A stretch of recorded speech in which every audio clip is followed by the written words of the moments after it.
Hello everyone, welcome to management study, and today we are going to start our new batch for UGC NET Management December 2025. I am planning to prepare two batches, one for management and second for commerce students. And within the batch of management, I'm also planning to cover the syllabus of UGC NET HRM, which is human resource management, which is quite similar to the management syllabus. Okay, so in this batch specifically, we are going to discuss the syllabus of UGC NET management and uh, about the topics that I am going to discuss in this video. So this is a totally free batch. You can join as well, and you can share it with your friends if they are also preparing for UGC NET examination. And let me introduce myself, Ravdeep Singh Jadeja. I have qualified UGC NET and Gujarat SET examination. I also done my MBA in marketing and HR, and I'm a freelance educator and content writer. So I have the expertise in giving the training about facing this exam. So without wasting any time, let's get started with this video. So we are going to start with the unit number one. So there are 10 units in UGC NET management. Basically, in UGC NET, there are two papers. Paper one, which is general paper for all the subjects, and paper two, which is the subject specific paper.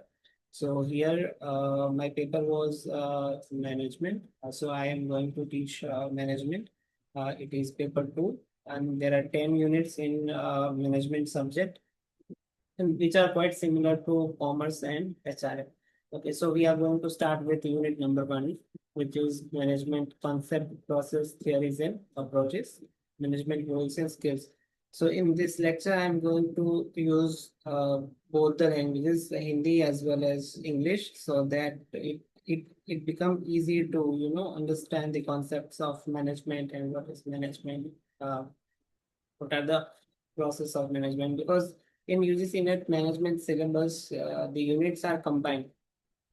जो units होते हैं वो combined होते हैं मतलब एक specific unit नहीं होता जैसे कि ये मैनेजमेंट का यूनिट है तो इसमें यूनिट नंबर वन में आपको सिर्फ मैनेजमेंट के टॉपिक्स ही नहीं मिलेंगे आपको इकोनॉमिक्स के बारे में भी दिया गया है सिलेबस में यूनिट नंबर वन में CSR के बारे में भी दिया गया है एथिक्स के बारे में भी दिया गया है so it's a combination of 2 to 3 subjects so 10 unit जो है वो इसी तरह से डिजाइन किए गए हैं सिलेबस में जो कि स्पेसिफिक टू अ सब्जेक्ट नहीं है मतलब 2 to 3 सब्जेक्ट का कॉम्बिनेशन है सो अवर फर्स्ट यूनिट और उसमें भी पहला सब्जेक्ट जो है वो मैनेजमेंट है सो इस लेक्चर में we are going to study the management concept process मतलब मैनेजमेंट का कॉन्सेप्ट क्या है what is the process of management कौन कौन से ऑथर्स ने कौन से थियोरीज दी है what are the approaches of management and management roles and skills so पहले हम देखेंगे कि कॉन्सेप्ट ऑफ मैनेजमेंट क्या है so management is the process of planning organising leading and controlling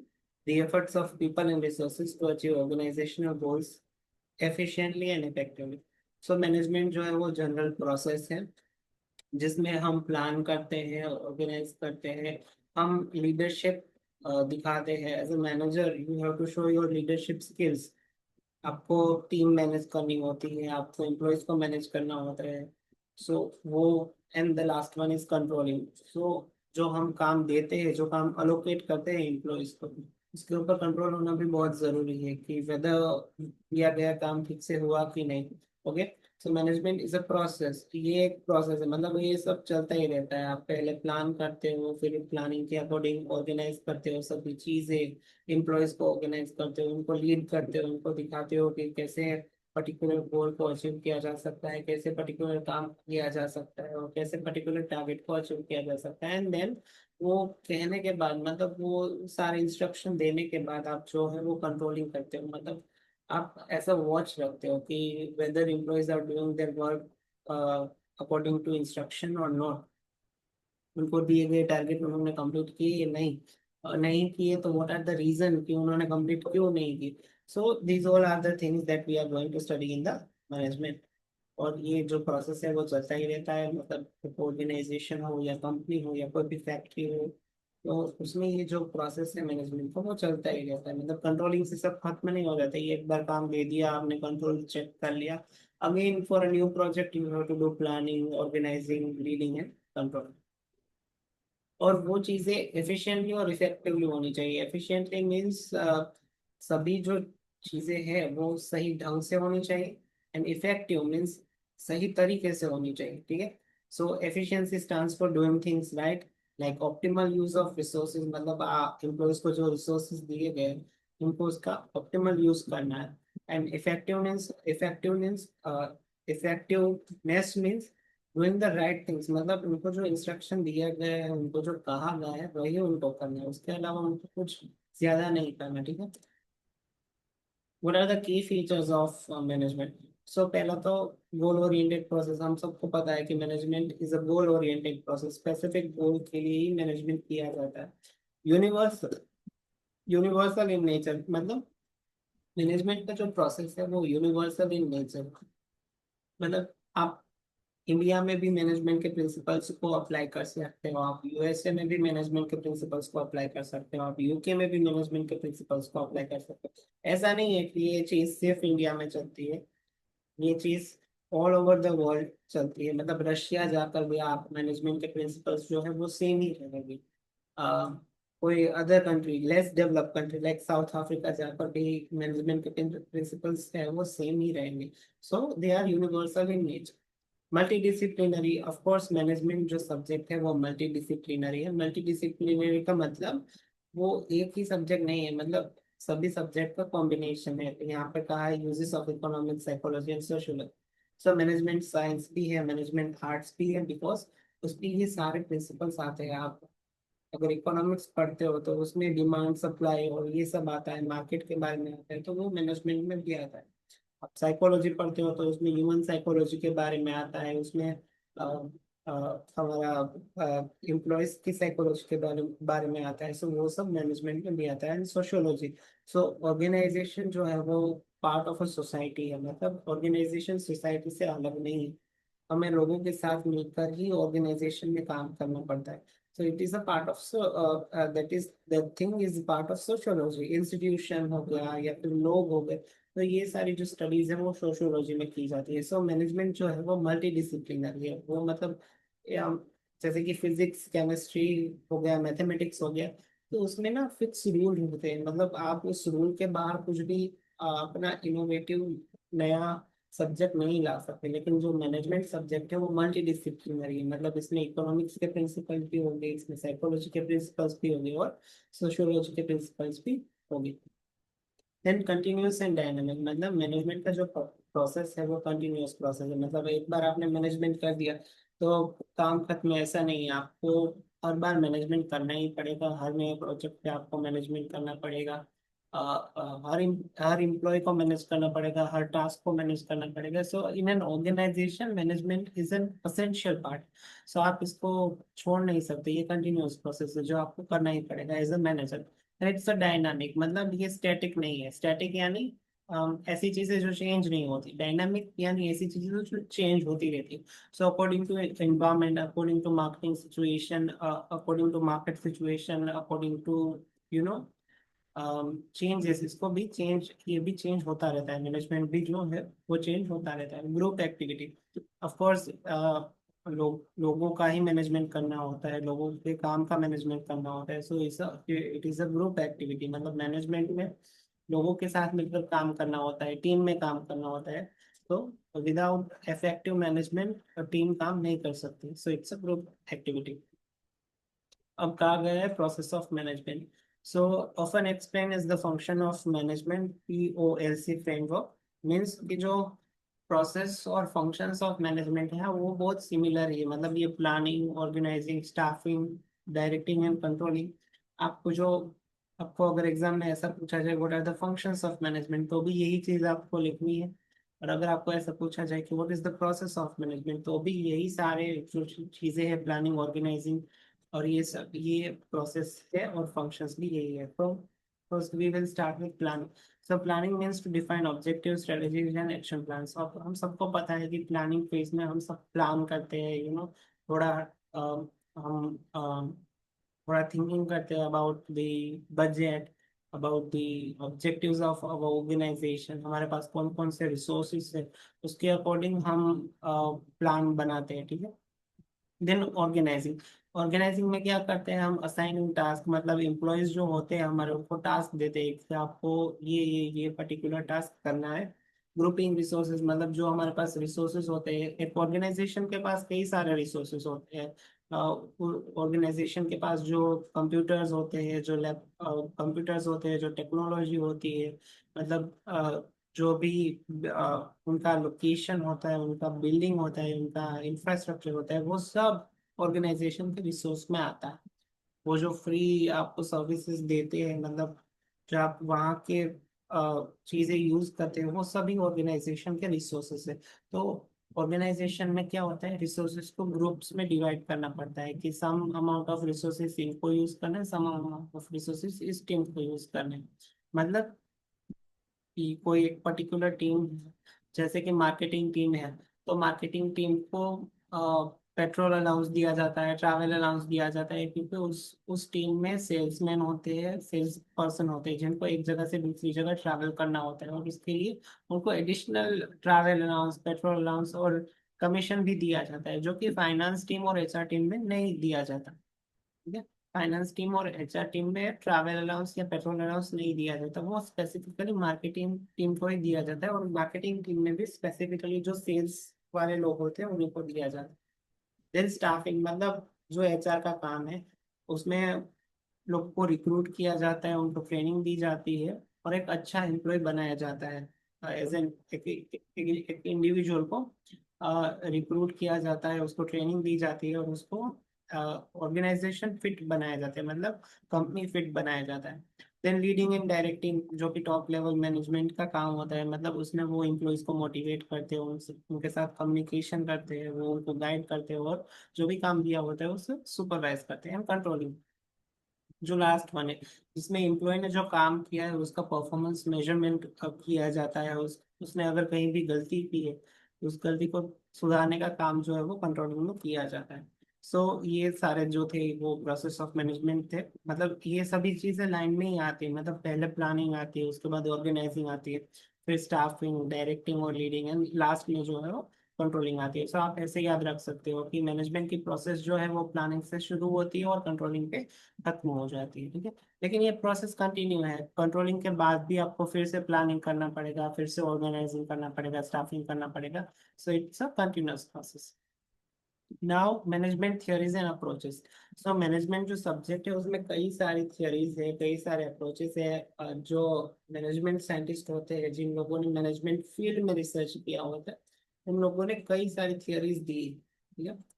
सो ये सारे साइंटिस्ट और इनकी थियरीज जो है वो भी डिवाइडेड है, मतलब क्लासिकल थियरीज है, यानी कि पुरानी जो थियरीज है उनको क्लासिकल थियरीज बोला जाता है, और जो नई थियरीज है उनको मॉडर्न थियरी बोला जाता है। क्लासिकल थियरी ऐसी थियरी है कि वो टिल डेट, मतलब आज के डेट में भी रिलेवेंट है, मतलब वो पुरानी नहीं है ऐसे, बट वो रिलेवेंट है, उनका रिलेवेंस है। यहाँ क्लासिकल थियरीज में हमारे पास तीन साइंटिस्ट की थियरी है, Frederick Winslow Taylor, Henri Fayol और मैक्स वेबर। तो फ्रेडरिक विंसलो टेलर ने जो है वो साइंटिफिक मैनेजमेंट की थियरी दी है। साइंटिफिक मैनेजमेंट की theory focus on efficiency, standardisation, time and motion study. इसका नाम ही ऐसा है कि साइंटिफिक मैनेजमेंट, मतलब आप मैनेजमेंट में साइंस को ऐड कर रहे हो, जिसमें आप फोकस ऑन एफिशिएंसी, मतलब एम्प्लॉय की एफिशिएंसी पर फोकस करोगे, और आप जो प्रोडक्ट है उसके स्टैंडर्डाइजेशन पे फोकस करोगे, मतलब जो प्रोसेस है, ऑपरेशंस है आपकी कंपनी का, उसको ज्यादा से ज्यादा स्टैंडर्डाइज करने का आप ट्राई करोगे। और टाइम और मोशन स्टडी आप करोगे, मतलब टाइम और मोशन स्टडी में क्या होता है, मतलब जो एम्प्लॉय काम करता है वो अननेसेसरी अपने हैंड्स को मूव ना करे, या अननेसेसरी कोई ऐसी एक्टिविटी ना करे जिससे कि उसकी एनर्जी कम हो जाए, और उसकी वजह से क्या होता है कि उसके वर्क पर इम्पैक्ट पड़ जाए। मतलब कोई भी एम्प्लॉय ऑर्गेनाइजेशन में काम करता है, वो अपनी फुल एफिशिएंसी से काम करता है, लेकिन अगर अननेसेसरी वो कहीं चलने चला गया, या फिर अननेसेसरी कोई दूसरी एक्टिविटी जो कि ऑर्गेनाइजेशन के किसी काम की नहीं है, वो दूसरी कोई फिजिकल एक्टिविटी में अगर इन्वॉल्व हो गया तो उसकी एनर्जी जो है वो कम हो जाएगी और वो अपना ऑप्टिमम आउटपुट नहीं दे पाएगा। सो इसके ऊपर भी फ्रेडरिक विंसलो टेलर ने स्टडीज की है। देन एडमिनिस्ट्रेटिव थियोरी जो है वो हेनरी पेयोल ने दी है, जिसमें 14 प्रिंसिपल्स ऑफ मैनेजमेंट इंक्लूडेड है। यूनिटी ऑफ कमांड जिसमें है, डिवीजन ऑफ वर्क है, which we will discuss later on this lecture. And the third one is bureaucratic theory, which is given by Max Weber. So इसमें rules, hierarchy और formal authority की बात की गई है। नाउ बिहेवियरल थ्योरी यानी ये थोड़ा साइकोलॉजी से रिलेटेड है और बिजनेस से भी रिलेटेड है। मतलब अर्लियर वी सी कि मैनेजमेंट जो है वो मल्टी डिसिप्लिनरी सब्जेक्ट है। मतलब इसमें सिर्फ मैनेजमेंट के बारे में नहीं, आप साइकोलॉजी के बारे में पढ़ोगे, आप सोशियोलॉजी के बारे में पढ़ोगे, आप इकोनॉमिक्स के बारे में पढ़ोगे। सो ये जो बिहेवियरल थियरीज है are part of psychology as well. So behavioural theories में टू थियरीज है। First is Elton Mayo's Hawthorne studies, and the second one is McGregor's theory X and theory Y. So Hawthorne studies जो है वो human relationship approach के ऊपर काम करती है।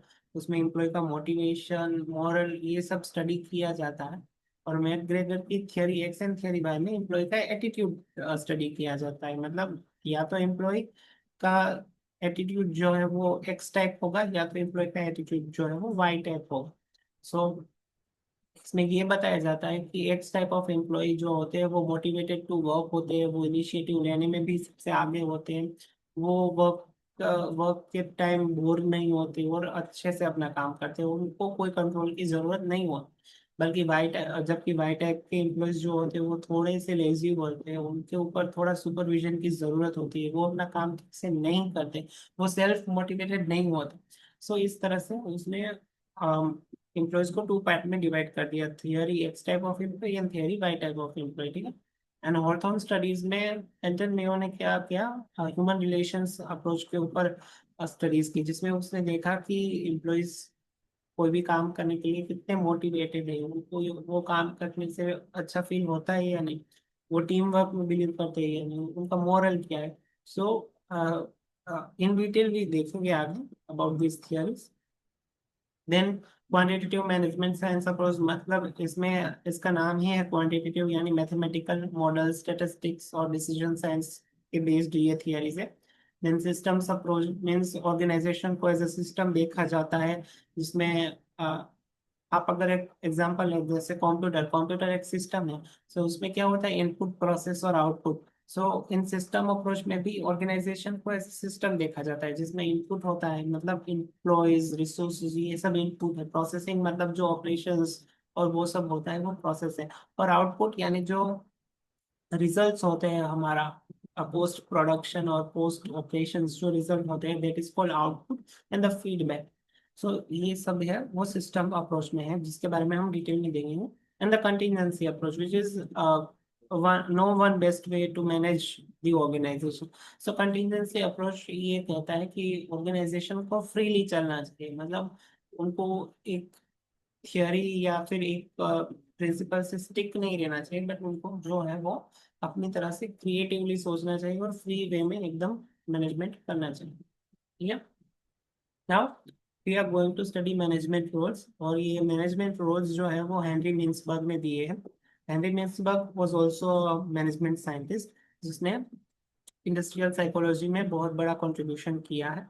सो हेनरी मिन्सबर्ग ने रोल दिए हैं कई सारे, मतलब वो मैनेजर के रोल है। एज अ मैनेजर आपके क्या क्या रोल होते हैं, और आप ऐसा भी कह सकते हो कि कोई मैनेजर है उसकी क्या क्या कैरेक्टरिस्टिक्स होती है, और जो मैनेजर्स होते हैं वो किस टाइप की कैरेक्टरिस्टिक्स में आते हैं। Okay. So first is interpersonal role. So interpersonal role में मैनेजर या तो फिगर हेड होगा, या तो लीडर होगा, या लाइजन होगा। ठीक है। अगर मैनेजर फिगर हेड है, ठीक है, तो वो हर चीज में आगे रहेगा, वो अपनी सिंबॉलिक ड्यूटीज भी टाइम से करेगा। ठीक है। वो एक रोल मॉडल की तरह काम करेगा। ठीक है। अगर जो मैनेजर है वो लीडर है, वो अपने आप को लीडर समझता है, तो वो अपने स्टाफ को मोटिवेट करेगा, अपनी टीम को मोटिवेट करेगा, उनको गाइड करेगा, वो स्टाफिंग में ध्यान देगा।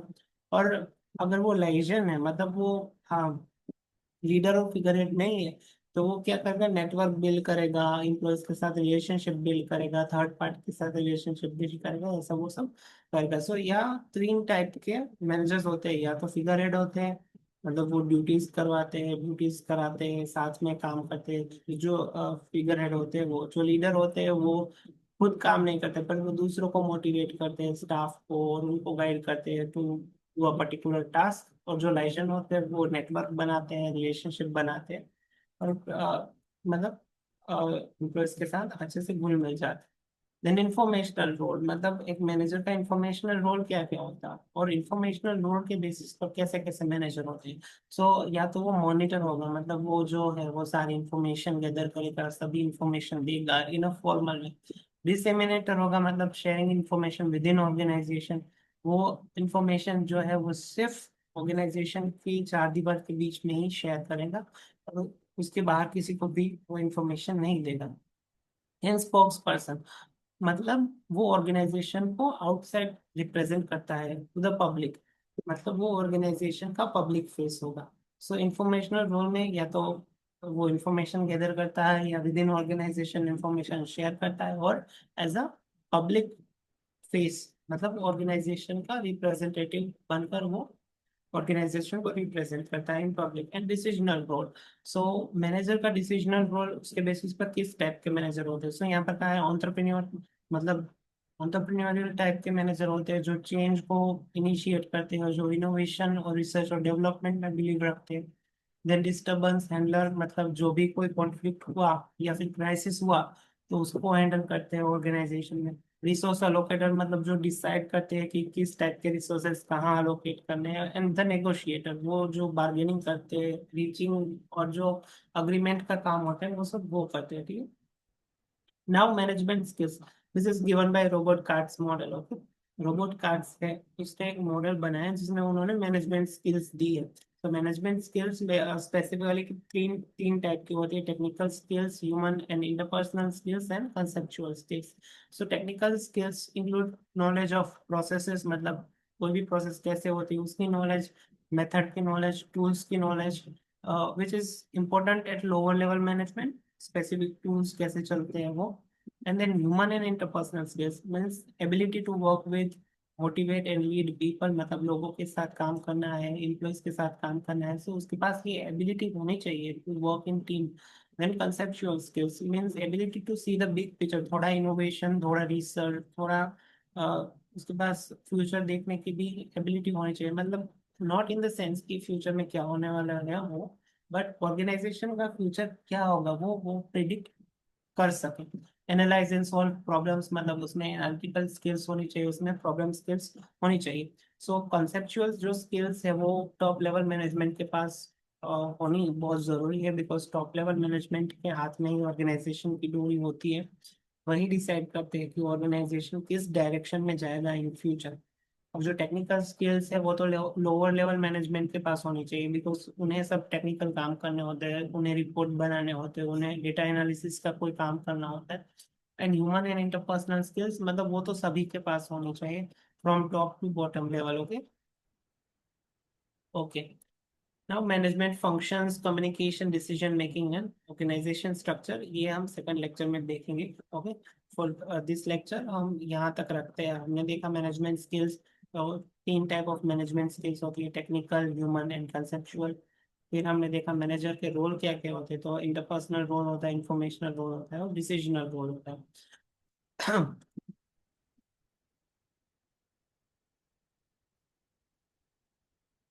फिर हमने थियोरीज देखी कि मैनेजमेंट की थियोरीज कौन सी है, तो उसमें दो टाइप की थियोरी हमने देखी: classical theories and behavioural theories, okay.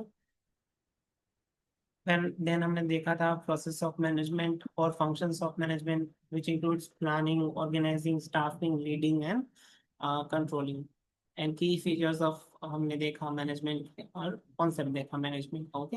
सो हमने ये पांच चीजें इस लेक्चर में डिस्कस की। और from the next lecture we are going to discuss functions of management, जो कि हमने अर्लियर डिस्कस कर लिया। कम्युनिकेशन क्या है, डिसीजन मेकिंग क्या है, ऑर्गेनाइजेशन का स्ट्रक्चर क्या है।